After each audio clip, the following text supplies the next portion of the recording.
Sementara itu pemirsa, terkait kabar TKM Prabowo Gibran belum menerima surat panggilan Gibran, Bawaslu Jakarta Pusat sore tadi angkat bicara. Bawaslu berdalih telah mengirim surat ke kantor TKN dan rumah Gibran.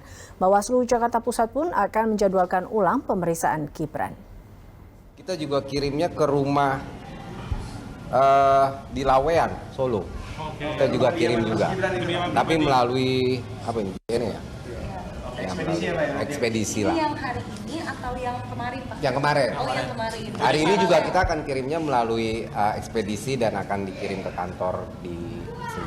Pak, tadi disampaikan proses terus berlanjut. Ada temuan-temuan baru nggak ya, Pak? Karena kan dari Bawaslu RI menyebutkan bahwa ini dinyatakan yang di CFDI tidak ada pelanggaran. Dan di Bawaslu sebelumnya menyatakan sudah cukup informasi yang didapatkan sehingga sempat tidak memeriksa Gibran, Pak. Apakah ada temuan baru, Pak, terkait dengan ini, Pak? Fakta dan temuan baru itu ada, tapi memang ketika waktu kapan ya kita kan kemarin waktu itu saya pernah konferensi pers, saya menyatakan ada fakta dan temuan baru sehingga kita perlu mengundang Pak Gibran untuk kita klarifikasi. Dan pemirsa, untuk mengulas rencana pemanggilan ulang Gibran oleh Bawaslu Jakarta Pusat sudah bergabung bersama kami Wakil Ketua TKM Prabowo Gibran, Juri Ardiantoro. Terima kasih Pak Juri telah bergabung bersama kami. Pak Juri, mengenai sama-sama, selamat sore. Panggilan Bawaslu terhadap Gibran terkait dengan aksi bagi-bagi susu, bagaimana respon dari TKN sendiri, Pak Juri? Pertama, selamat sore ya. Pertama, tentang surat, ya sampai hari ini memang kami nggak ngerti itu ada di mana suratnya.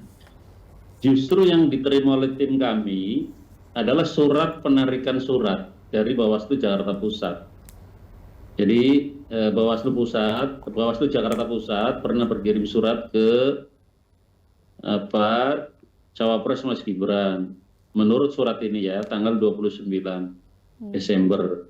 Kemudian surat itu ditarik kembali tanggal 30 Desember. Jadi surat yang ditarik, apakah yang dimaksud surat yang ditarik itu atau surat terbaru setelah tanggal 30 Desember? Saya atau kami belum mengerti persis seperti apa yang sebenarnya gitu. Karena ternyata ada surat penarikan tanggal 30 Desember yang lalu. Tanggal 30 Desember itu hari Sabtu. Artinya Pak Juri bahwa dari TKN sendiri belum menerima surat panggilan Bawaslu terkait dengan aksi bagi-bagi susu yang dilakukan oleh Mas Gibran, seperti itu? Nanti kami akan cek ulang seperti apa ya. Tapi sampai sore ini kami cek memang belum ada surat itu, kecuali tadi yang saya sebutkan, surat penarikan surat dari Bawaslu Jakarta Pusat tanggal 30 Desember. Tapi kan kita tahu bahwa saat di Car Free Day itu memang tidak ada alat peraga kampanye, tapi ada pembagian susu yang merupakan program dari paslon nomor 2. Dan ini yang dikatakan dianggap berpotensi melanggar Pergub nomor 12 tahun 2016 ini tentang hari bebas kendaraan bermotor. Tanggapan Anda Pak Juri? Baik, saya memang ramai ditanya banyak teman termasuk teman-teman media ya mengenai pemanggilan atau menurut Bawaslu memanggil Mas Gibran sebagai cawapres karena melakukan kegiatan bagi susu di Car Free Day.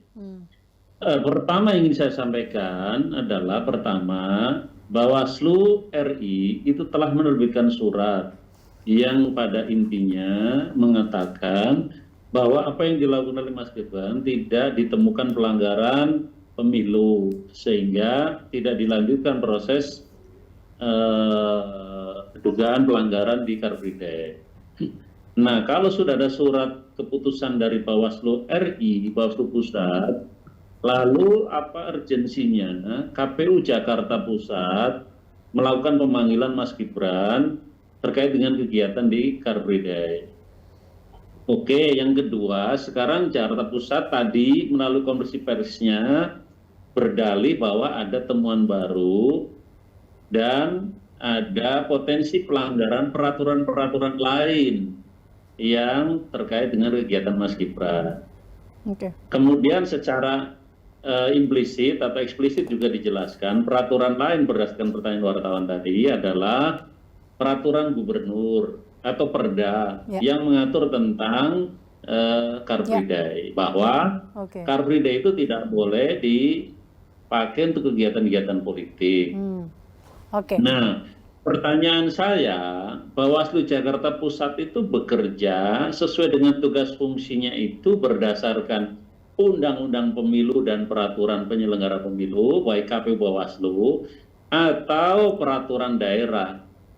Setahu saya, kebetulan saya tidak kurang dari 20 tahun ikut mengelola pemilu, termasuk 14 tahun sebagai penyelenggara pemilu di KPU, bahwa pengawas pemilu itu bekerja didasarkan pada Undang-Undang Pemilu, peraturan Bawaslu, peraturan KPU, tidak berdasarkan peraturan di luar itu, apalagi peraturan daerah.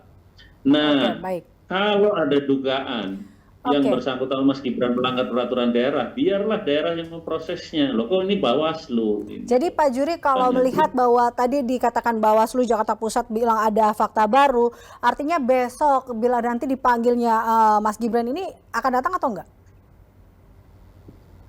Iya, kalau soal datang di soal teknis gampang saja. Kami justru mempertanyakan urgensinya apa.